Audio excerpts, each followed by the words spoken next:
चलिए हम लोग देखते हैं। तो ठीक है बेटा, नवोदय विद्यालय परीक्षा में जो मॉड्यूली 3-3 सवाल करते हैं उसको हम लोग देख रहे हैं। सवाल जो है संख्या एवं संख्यात्मक पद्धति पर आधारित है। ठीक है, समझ में आने की बात नहीं आ रही है? तो हम अभी क्या देख रहे थे कि सबसे छोटी संख्या कौन है इसमें। ठीक है, तो बहुत बच्चे किए इस सवाल को, किए ना आप लोग, तो बता दिए हैं। तो इसमें हम लोग क्या देख रहे थे बेटा, इसमें हम देख रहे थे ये कि पहले संख्या को क्या करना है, काउंट करना है। क्या करना है? काउंट करना है। ठीक है, संख्या में अंकों को काउंट करना है। 1 2 3 4, 1 2 3 4, 1 2 3, 1 2 3 सभी में, सभी संख्याओं में अंकों की संख्या 4 है कि नहीं बताइए? तो 4 है बेटा, तो क्या करना है, हमको आगे से मिलाना है छोटी संख्या और बड़ी संख्या के लिए। ठीक है, आगे से मिलाइए। 1000 के स्थान पे क्या है? 7 7 7 7, तो फिलहाल तो बराबर हो गया सभी अंक। अब सैकड़ा पे मिलाइए। 4 1 9 5, तो देखो बेटा सबसे छोटा क्या है? 1 है, सबसे बड़ा क्या है? 9। तो यहीं से हम जो है डिसाइड कर सकते हैं कि सबसे छोटी संख्या ये होगी और सबसे बड़ी संख्या ये होगी, क्योंकि सभी के अंक क्या है? बराबर है। ठीक है, अगर बराबर नहीं होते अंक गिनने में, तो जो सबसे अधिक संख्या में होती है वही सबसे बड़ी हो जाती है, जो सबसे कम होती है वही सबसे छोटी हो जाती है कि नहीं बताइए? तो फिलहाल क्या है? यही सबसे छोटी संख्या है। और पढ़ के भी देख सकते हैं हम लोग। 7413, 7130, 7985, 7545। तो 7000 तो सभी हैं, लेकिन 413, 130, 945 और 545 यहीं से अंतर हो जा रहा है। ठीक है, वहीं से अंतर हो जा रहा है। ठीक है, तो इसका मतलब क्या है बेटा बताइए? इसका मतलब जो है ये क्या है? सबसे छोटी संख्या है। ठीक है, अब इसमें देखिए ये क्या लिखा है? 56 तथा 84 दोनों के लिए निम्न में से कौन सत्य है? कौन सत्य है? तो दोनों अभाज्य संख्याएं हैं। अभाज्य संख्या क्या होती है बेटा? जो 1 से कटे और अपने आप से कटे, है कि नहीं है?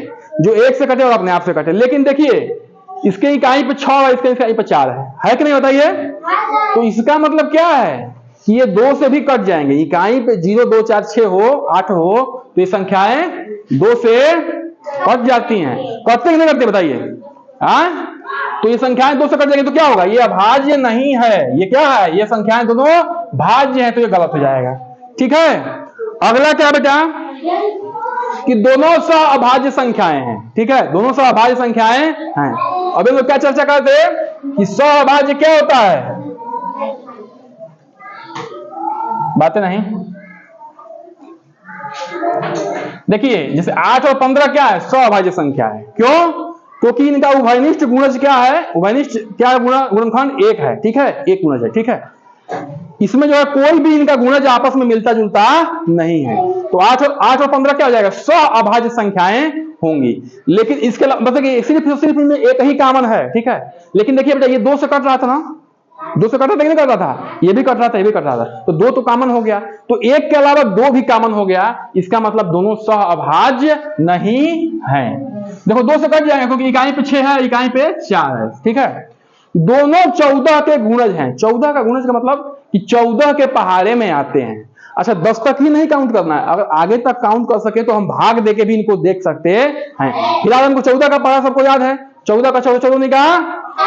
14 चौका, ये वाला तो आ गया। 14 5, 14 6, तो 14 चौका 56 आ गया और 14, ठीक है, 14 6 84 आ गया। इसका मतलब क्या? ये वाला जो है, ये वाला सही है कि नहीं बताइए? दोनों विषम संख्याएं हैं। अरे विषम संख्या थोड़े है, सम संख्या। जो संख्याएं 2 से कट जाती हैं वो क्या होती हैं? सम संख्या होती है। तो 6 भी कट जाएगा और 4 भी कट जाएगा। ठीक है, इकाई का अंक 2 से कट जाएगा तो क्या हो जाएगा? सम संख्या होगी नहीं होगी? तो सम संख्या हो जाएगी। तो ये क्या हो गया? ये भी गलत हो गया। ये विषम संख्या नहीं है, दोनों क्या है? सम संख्या। तो ये सही हो गया। अगला जो है 2015 में पूछा गया 11 तथा 21 के लिए निम्न में से क्या सत्य है? दोनों भाज्य संख्याएं हैं। देखिए बेटा भाज्य संख्याएं कौन सी हैं? जो 1 और अपने आप के अलावा किसी और से कट जाए। यहां देखिए सब ध्यान दीजिए। देखिए बेटा 11 तो 11 क्या है? अभाज्य संख्या। ये तो भाज्य है, 3 से भी कटेगा और 7 से भी कटेगा, लेकिन ये 11 अभाज्य संख्या, 1 से कटेगा और अपने आप से कटेगा। ठीक है, तो ये दोनों के लिए बातें कह रहा है, तो ये क्या है, गलत है। ठीक है, 21 भाज्य है लेकिन 11 क्या है, अभाज्य संख्या है। ठीक है ना, दोनों सम संख्या है। सम संख्या कहां है, इकाई पर 1 है, इकाई पर 1 है, तो एक 2 से कटेगा, नहीं कटेगा। ठीक है, तो ये क्या है, दोनों क्या है, विषम संख्या है। क्या है, विषम संख्या, तो ये भी गलत हो जाएगा। दोनों सह अभाज्य है, इसको चेक करते हैं। तो 11 को क्या लिख सकते हैं, 11 को 1 गुणे 11 लिख सकते हैं, और 21 को क्या लिख सकते हैं, 1 गुणे 3 गुणे 7 लिख सकते हैं। ठीक है, देखिए इसमें 1 के अलावा कोई भी कॉमन है नहीं है, 1 के अलावा कोई कॉमन नहीं है, तो इसलिए क्या हो जाएगा, ये बात क्या है, सच है, दोनों सहअभाज्य संख्या है। दोनों 3 का गुणज है, 3 के पहले में 11 आता है जी, नहीं सर, लेकिन 21 आता है। ठीक है, तो 1 आ रहा है 1 नहीं आ रहा, तो क्या हो जाएगा, ये भी गलत हो जाएगा। तो हमारा कौन सही होगा, ये सी ऑप्शन सही होगा। ठीक है, तो इसको ऐसे करेंगे, ये जब समझेंगे कि सहअभाज्य क्या होता है, भाज्य क्या होता है, गुणज क्या होता है, ठीक है, सम संख्या क्या होती है, विषम संख्या क्या होती है, जब सबकी परिभाषा आपको याद रहेगा तब जाके ऐसे सवालों को आप क्या कर पाएंगे, हल कर पाएंगे, नहीं तो हल कर नहीं पाएंगे। ठीक है, इसको उतार लीजिए और जो जो हम समझाए हैं उसको याद करने की कोशिश करिए। चलिए।